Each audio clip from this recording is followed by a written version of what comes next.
OMG, baby, tell him.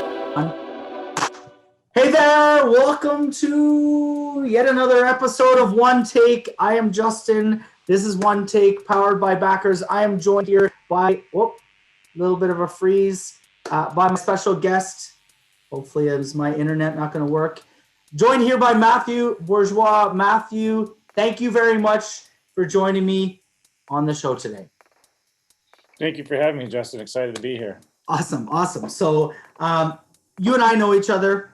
You've worked a bit with the WHA II. You are, I would say, goalie coach extraordinaire.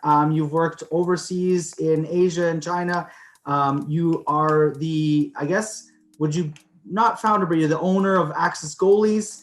And I see here that you're now, you were a nurse in Durham, the Durham region, but you're now a hockey director at RHP Training Center. So tell me about that. You have now transitioned full-time to hockey coaching. Is that correct? Yeah, so I guess I'm kind of in charge of all the programming up here. But yeah, so I was a nurse in Durham, the Oshawa Hospital. COVID was pretty heavy. So I just took the opportunity. Hockey was still open up in Sudbury here. Unfortunately, it's kind of hit and miss down in our area. So I just had an opportunity. There's a great ownership team up here. So they, have been amazing. Made the transition really easy. So I'm up in Sudbury right now. Did you come back and forth? I know you've got a young family. Yeah. Do they come with you, or you go back and forth? No, because of COVID right now, I'm just in a little bachelor setup actually at the owner's house kind of thing. Just got like a little room, and then I spend a lot of my time right now at the office. So just focused on work kind of thing. The family does come up occasionally, but there's not a lot of travel just because of COVID, and we have the two young boys, so we don't want to walk them out too much in a new environment. So. Interesting. So congratulations, I guess, on that. That's amazing. I know you've been sort of working probably towards something along these lines for many, many years. Why don't we take a step back? Do you want to start with where do you want to start, I guess, your NCAA playing days? So do you want to start maybe in your hockey career? Give us a little background of your hockey career and sort of the trajectory, and then I don't know what led you to the WHL and that interesting expedition, which will for all those that know the WHL and are watching the Backers journey, Backers was created out of or inspired from the WHL. So I don't know if anyone realizes that, but in trying to fund teams on the WHL tour, which is a 3-on-3 pro hockey league, is sort of where I came across the idea for Backers. But Matt, tell us a little bit about your journey.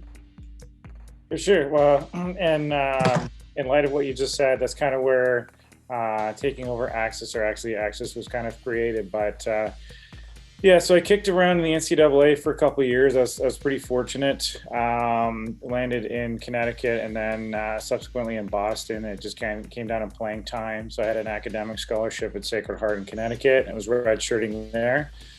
Had an opportunity to switch to Boston so I could play right away. Did that. Wasn't really the setup that I was kind of hoping for. So I ended up leaving and eventually signing in what would be the WHA II. Unfortunately, that didn't last too long. So kind of went to Europe. I decided to finish my degree in nursing. To take back. So the WHA II is sort of the Western, or the World Hockey Association, and that was Bobby Hull. Bobby Hull was trying to bring that back. When was that? Like sort of early 2000s, right? Okay, yeah, or mid 2000s. So you were brought in to play as a goalie in sort of arguably what was another league, trying to kind of push the boundary, push the envelope a little bit up against the NHL. Yeah, absolutely. Yeah, so they actually offered Sidney Crosby $10 million to go into the WHA II instead of. Did they actually call it WHA II? Yeah. Why the two? Just because the WHA existed 20 years prior? Yeah, and they just, I guess they didn't want it like confused, so to speak. But interesting. Okay. It was the same because they were gonna run everything actually out of Florida to start. Right. And then it actually it ended up converting into the what's now known as the SBHL. Okay.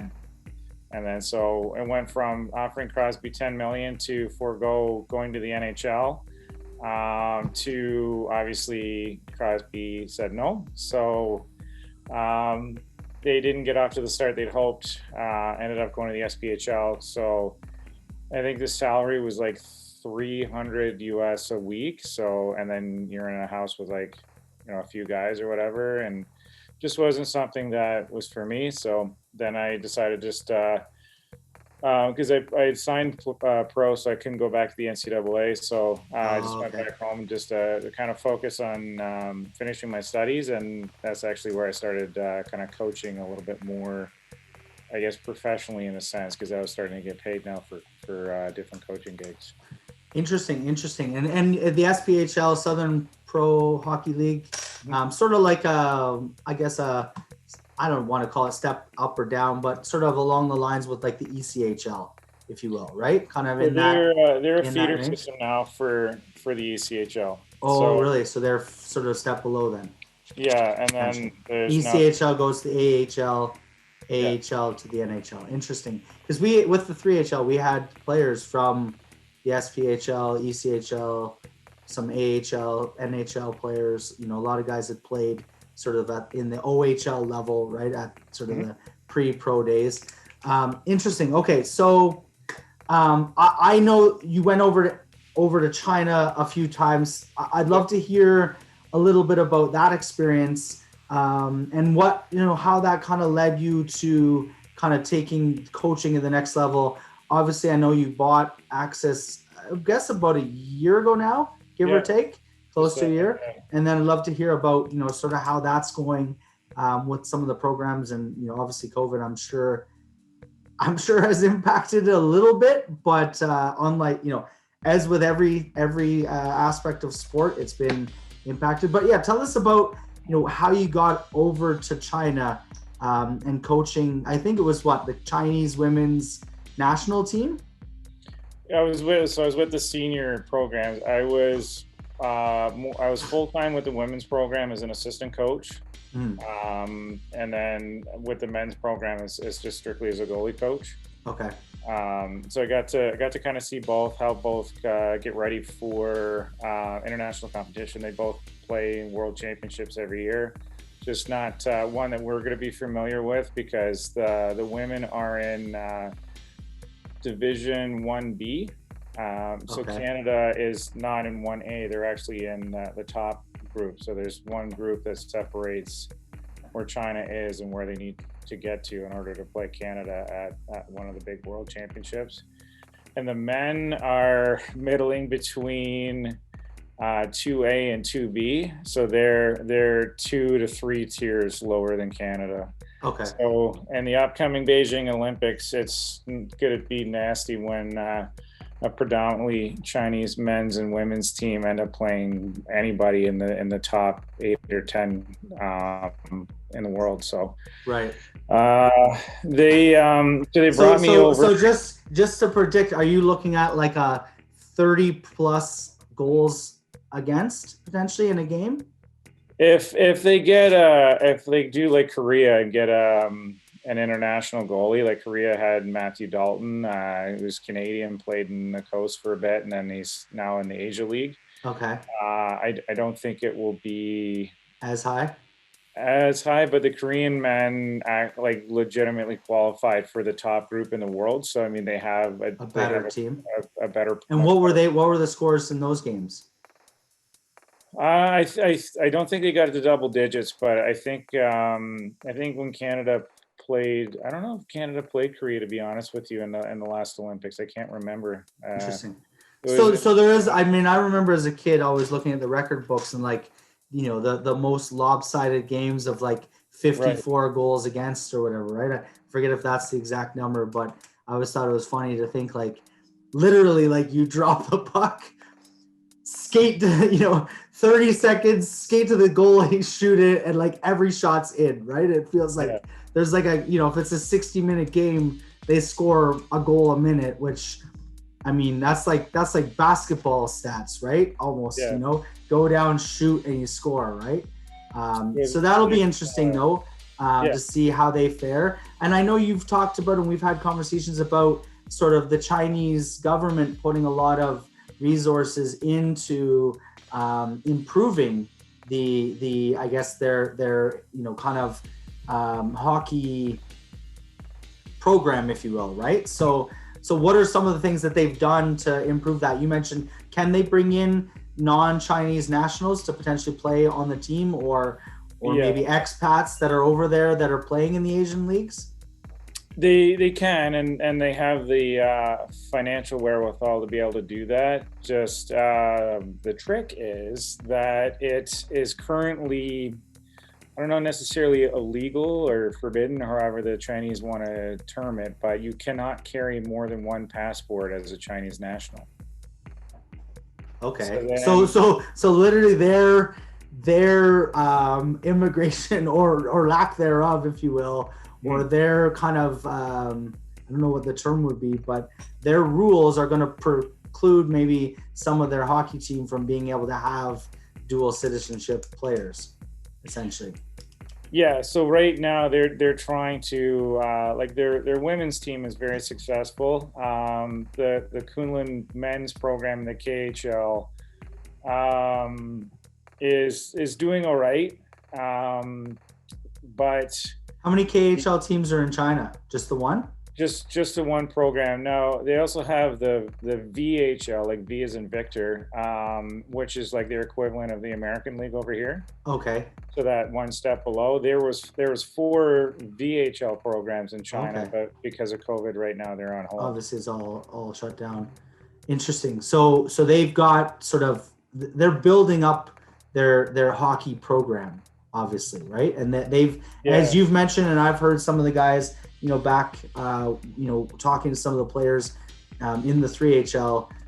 There's some of the guys, I think, like Jimmy Sargent and PJ Byes and stuff, have been invited to go over and coach. And I'm sure there's other guys that have been invited to go over and coach programs over there to kind of bring over the Canadian influence. Do you think it's working? Has it improved since you first went over?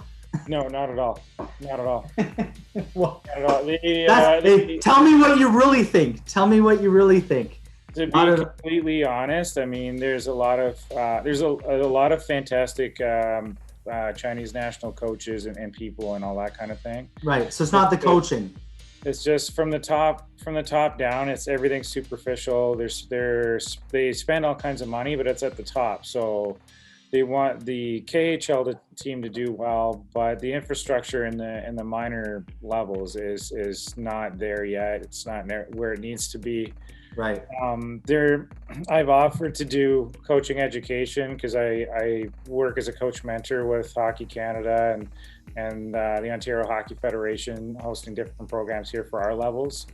And the coaches weren't interested in anything like that. Kind of collectively, there was a couple that I was able to go over some stuff with, but they really focus on skills, which sounds like a good thing, but I was gonna say, isn't that like what else do you focus on? But right, but they don't teach the game. So the understanding, the Gretzky, the knowing where the puck's gonna be kind of thing. Yeah, well, they have no idea where the puck's gonna go. They have no idea how to read a play. They have no idea how to really adjust on the fly. A lot of older influences there, especially before in the men's side. Because how it works there, if you're an athlete of any kind, and usually at the highest level, so if you're playing on the national team, you don't go to school anymore. So you're generally pulled out. Like one of the girls I work with on the women's program didn't have grade 6. Well, okay, so she had kind of just been playing hockey. How old would she have been at that point? Like 18, 20? I had her, she was 18. Right. So she's been a good while since she'd been in any kind of like academic setting. Right. And then they have the sport universities over there, so you can take like hockey as like a degree, as your degree. And if you play in the national team for 4 years, then you get a degree from the sports university, and then those degrees are good to go to the different clubs in China and get hired on as a coach full time. So then you can kind of see where the issues might lie, is that they're getting bad habits, and then just whoever the coach at the time's way of teaching or thinking. So that just kind of gets brought on. There's maybe a little bit of interpretation, but they have no foundation in which to do the research and really understand the game. Right. A lot of times it's just told to them. They don't. So with the skill is like they'll set up, cones and different things, and they try to mimic, what you'd see on YouTube and Instagram and that kind of thing. But there's no why. Yeah. So it's kind of, they watch, what's that movie, Miracle on Ice? They try to watch that, or Mighty Ducks, and I bet you there's a bunch of strapping the goalies to the goalie posts and getting them to fire pucks at them and saying that's how you become a good goalie. Interesting. So that's probably not how you become a good goalie, right? Or that's how you become not afraid of the puck. Not afraid. Maybe more afraid of the puck. Yeah, I don't know. I didn't have that experience, so I don't know. I just remember Mighty Ducks. Anyways, okay, so that's interesting. Like, so that's really, I guess. Obviously, you've got well-intentioned, but very poor execution, right? Yeah. And I mean, it's probably a little too late at this point, right? Beijing's 2022. Yeah. If it happens, hopefully, I mean, knock on wood. Which is why, like when they first were granted the 2022 Olympics would have been back in 2015, I think is when they won.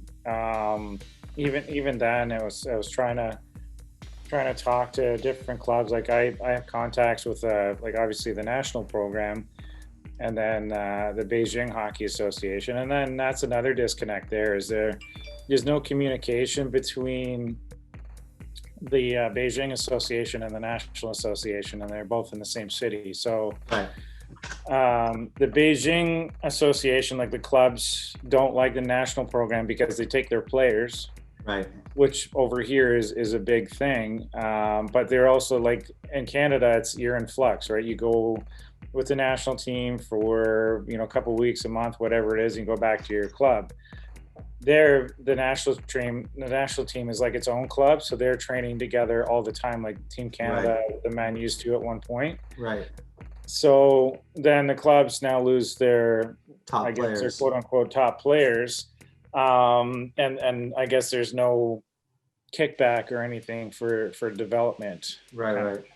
So not to bash China. I mean, obviously it is what it is. I mean, let's look at like what if you could say one or two things, because I think this is probably from a case study perspective, right? Like a how or what not to do, right? Or things where there's obviously miscommunication, lack of alignment in maybe objectives, things of that nature. Like if you could kind of wave a magic wand, and you were sort of given, I don't know if the term carte blanche, kind of like to go in there and, from the top down at every level, like what would be, in your idea, sort of a couple maybe quick fixes or major fixes that could be done that would, maybe back in 2015 would have given, I mean, that's 7 years, arguably somebody who's, 18 in 2022 was only 11. I mean, they're just kind of starting out or fairly, early on in their hockey days. Like there could have been a lot of progression that could have been made. What are some of the things that you would think, should have been done or could have been done? Or, if you were to suggest, whoever's got the 2026 Olympics, if it's in a similar situation, what are some ideas that maybe they could implement? For sure. Well, I mean, just kind of disclaimer. I work with Hockey Canada. I don't think we're anywhere near perfect either, to be completely honest with you. Okay, there. So what do they do that's there? I don't want to know what they do wrong, but yeah. So right now I'm writing actually my level 3 certification with Hockey Canada. So I'm actually doing a lot more of an in-depth assessment, at least goaltending wise, internationally.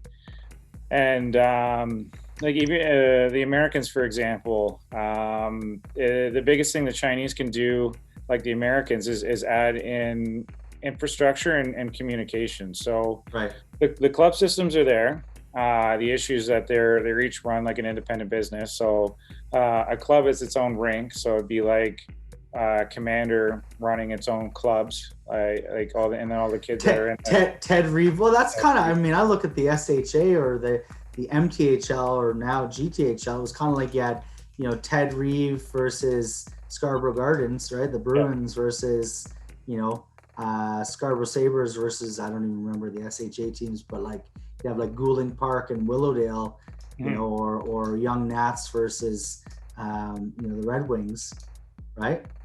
It's sort of run that way, but they're all part of a league, right? Yeah, but what's different about that? Maybe I'm just misunderstanding it. But what's dishonorable to leave a club in China to go to another one? So there's not. So there's no open tryouts every season for all the players to basically migrate from team to team, kind of thing. And they don't have any categorizing. So, like when I was there was club teams that are asking me to set up kind of like. Internationally they call them friendlies, but essentially exhibition games, right?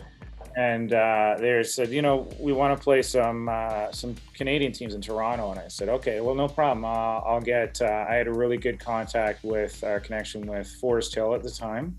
Okay. So there's like a single A, double A program at the time. Willowdale? No, Forest Hill. The Dynamos?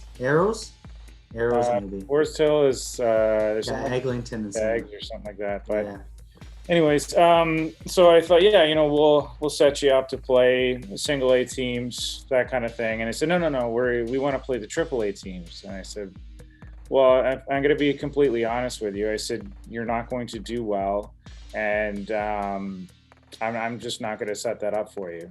You're welcome to reach out to them yourself, but I'm not going to set up your teams for an absolutely disastrous showing. I mean, I'm just being honest. They can. I think it's better. I could have set up single A games, double A games, then triple A games, and kind of progressively seeing how things have gone, because they really don't have any kind of measuring games or measurement like metrics to kind of say we're here, we're there. Because there've been other teams that have gone into China. Russian teams, Russian club teams, and like different European teams, the Finnish team, that kind of thing. And it's double digit, like something to nothing, like 15, 20, 25. It's not like I'm saying like it's not fun. You guys did they actually come over and play? Did they play A or double A teams? They came over and played double A teams, one in Ajax, and I think they were in the Brantford, the Gretzky tournament at Christmas time. Okay. And it was okay, but it wasn't great at double A. Right. So how does a country, so communication and infrastructure, is that what you're saying? That's the biggest thing. I mean, that's how the Swedes have totally changed their goaltending program. That's how the Americans are changing their goaltending program. They've created this mantra, 51 and 30, so they want 51% of the top minutes in the world played by American goalies. So the NHL is that measuring stick, and they want that in place by 2030. That's their long range plan, and then they're reverse engineering from there. Okay, so how do we get there? So they set up phenomenal infrastructure. They have goalie coach and chiefs that are in districts, so covering multiple states. Each state has a lead goalie coach, male and female, and then they also have the NCAA, USHL, and NHL goalie coaches jumping in when they can in different community events to kind of lend either a hand in teaching, coach education, running some events, that kind of thing. So there's been a lot of buy-in over there. Right. So it's a way that they've included everybody from the bottom to the top. There's consistent communication, and I think things are moving well there. And, you know, in Canada, things have gone well for us for a long time. Right. You know, we still did really sort well. Sort of if it's not broke, don't fix it kind of thought process, or? Well, the issue from what I understand is that because Canada has the largest hockey pockets in the world, and we're still the largest hockey population, but I don't think we're incrementally that much higher now than the Americans. Right. But we still have like fairly consistent success.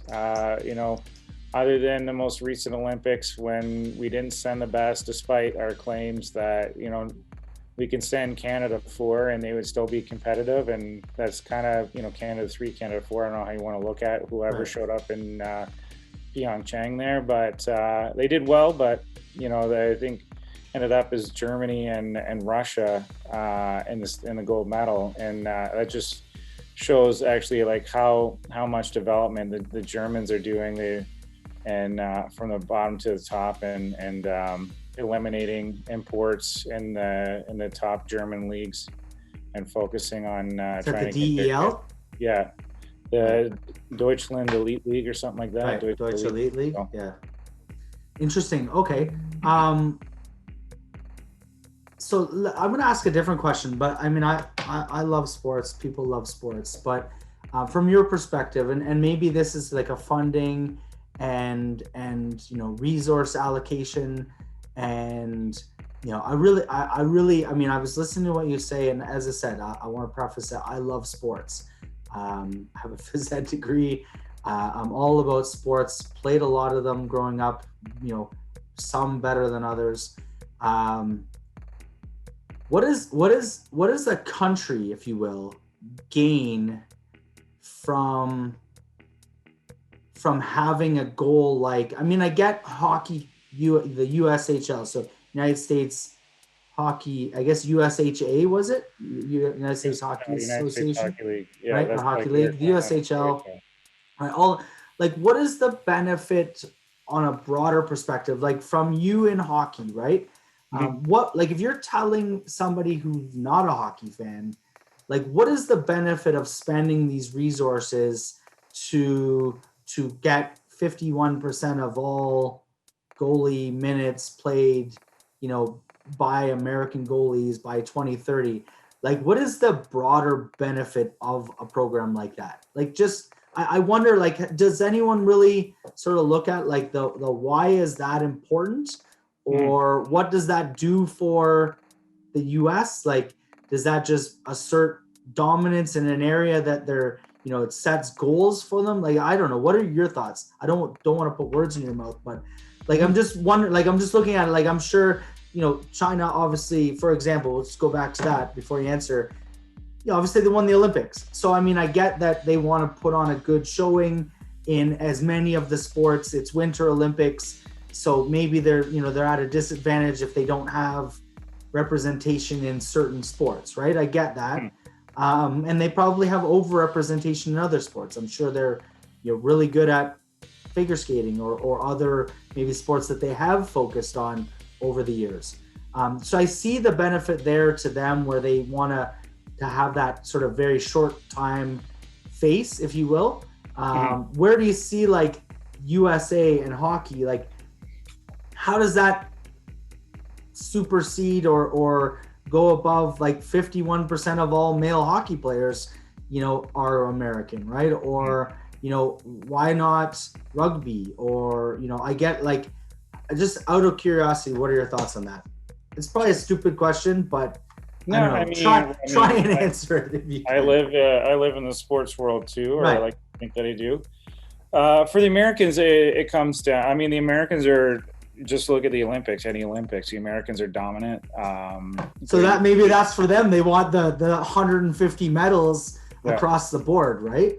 But that's it's paychecks, right? Sports at that level is a business, and it's sponsorships and all kinds of stuff. Because USA Olympic team, summer or winter, are top 3 in the medal count all the time. Their athletes are constantly medaling. Their athletes are spokespeople for this, that, and the other thing. And for countries, it's a point of pride in sports, right? I mean, you can poo-poo it if you want. No, I love it. But there's lots of people that are having a lot of issues with sports restarting right now during COVID because they think it's silly. There's more important things going on. But realistically, the world revolves around sports, right? So each country.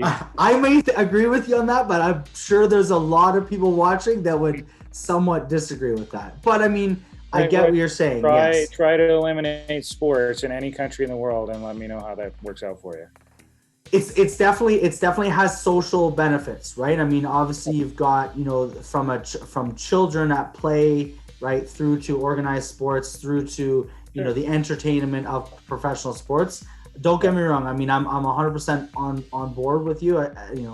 I think sports play an integral role in society as a whole. For sure.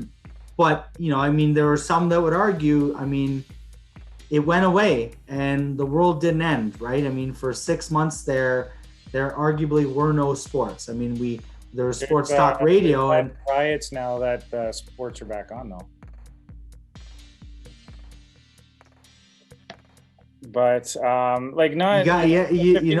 just thinking about, I mean, I don't have cable TV, so I don't really watch the news every day. Mm-hmm. Are there actually no riots? And this is an interesting conversation because we're two white males in Canada talking about something, I don't want to, say that I know a heck of a lot about. Obviously there's a problem and there's issues that need to be resolved.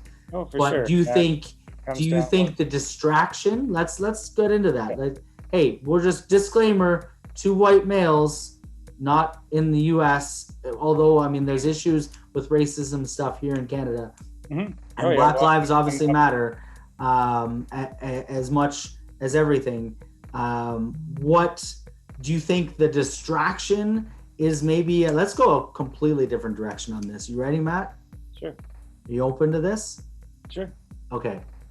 Do you think sports and social distractions are in place so that they distract us as a society from other issues that maybe are more perilous? Well, I think people find distraction in sports. I don't necessarily think that. I mean, they were originally sport was put in place to train for war, right? I mean, that's right. You got the Greco-Romans and the Olympics, exactly, right? Yes. Yeah. So then, and I mean, things like lacrosse were literally was a war. It was like two warring factions would sharpen their sticks and they'd play the game for days, literally killing each other. Mm-hmm. I don't know if you knew that about lacrosse.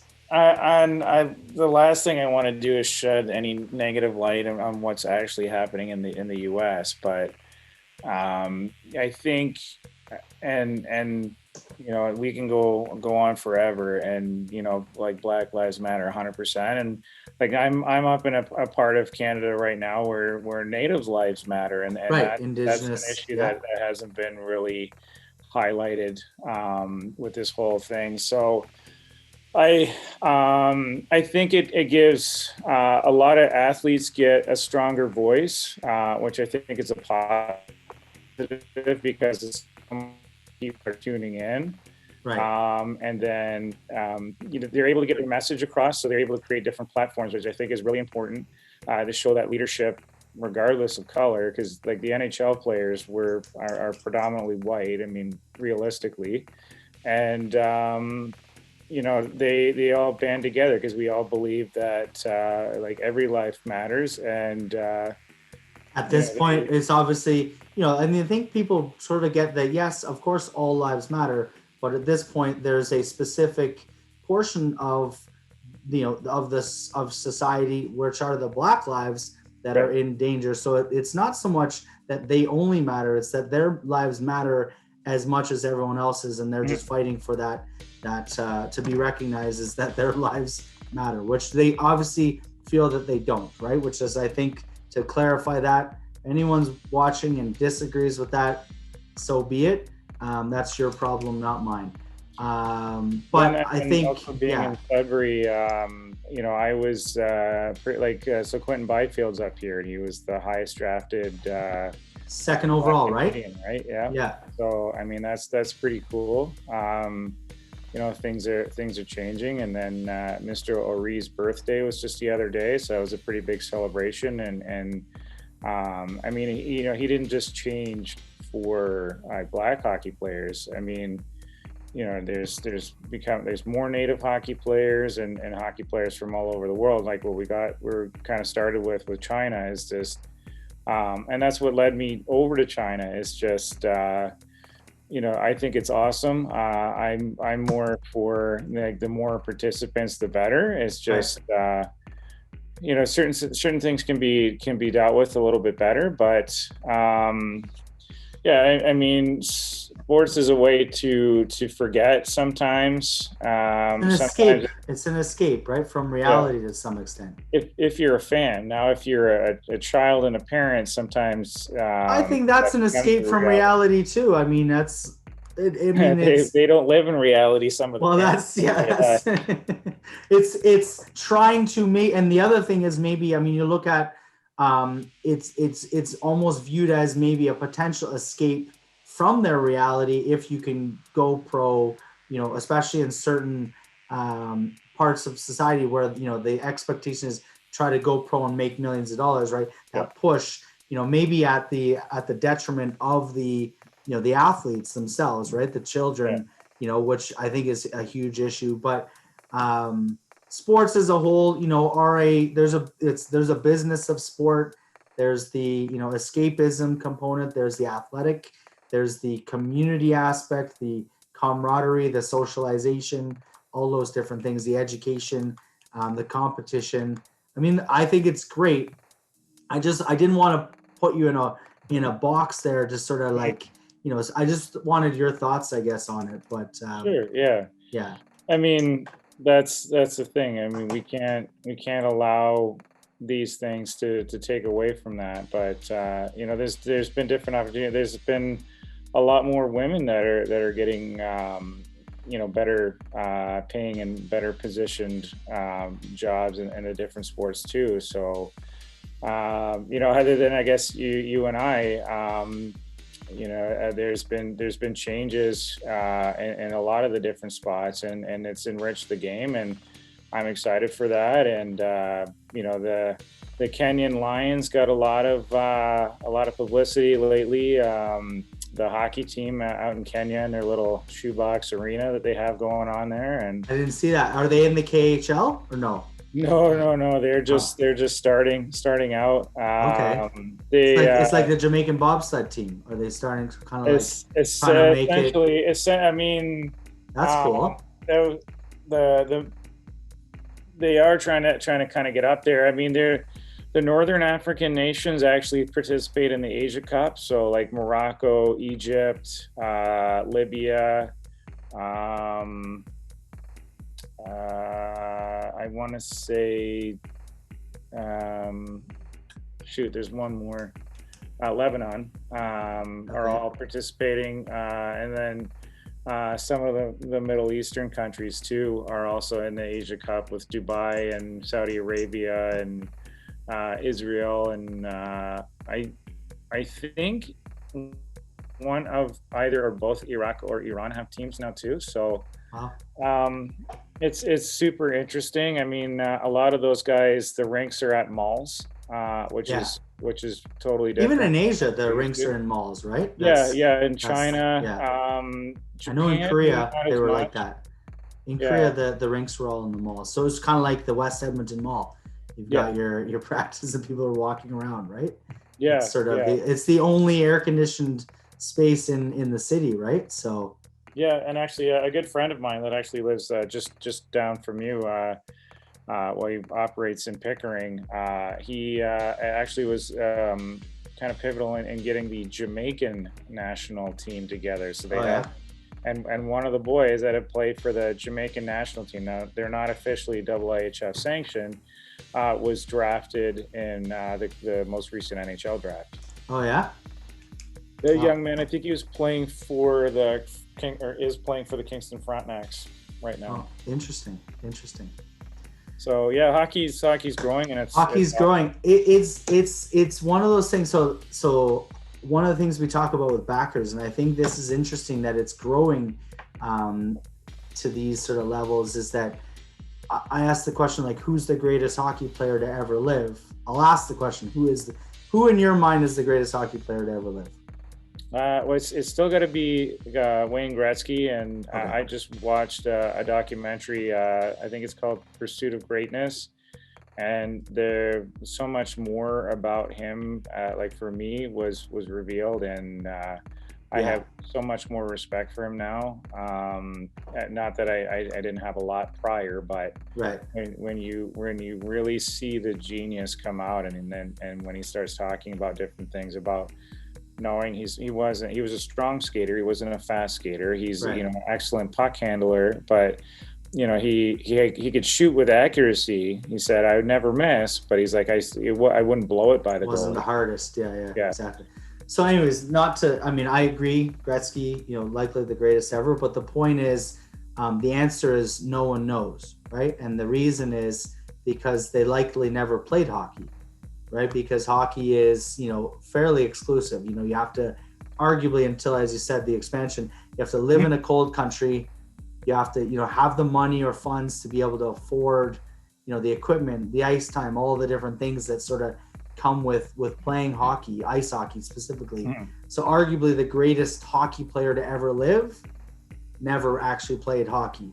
So we use that with backers. The idea is that the greatest idea or the greatest entrepreneur or the greatest business never existed because they never got the opportunity due to lack of funding or opportunities in around starting that business. So anyways, it's just interesting, good to see that hockey's growing, but we use that analogy as the there's definitely a lot more out there than just the very select few that have gotten to play or experienced or had the opportunity to play ice hockey, right? So, No, I actually had to preface the question with somebody when I asked it from India.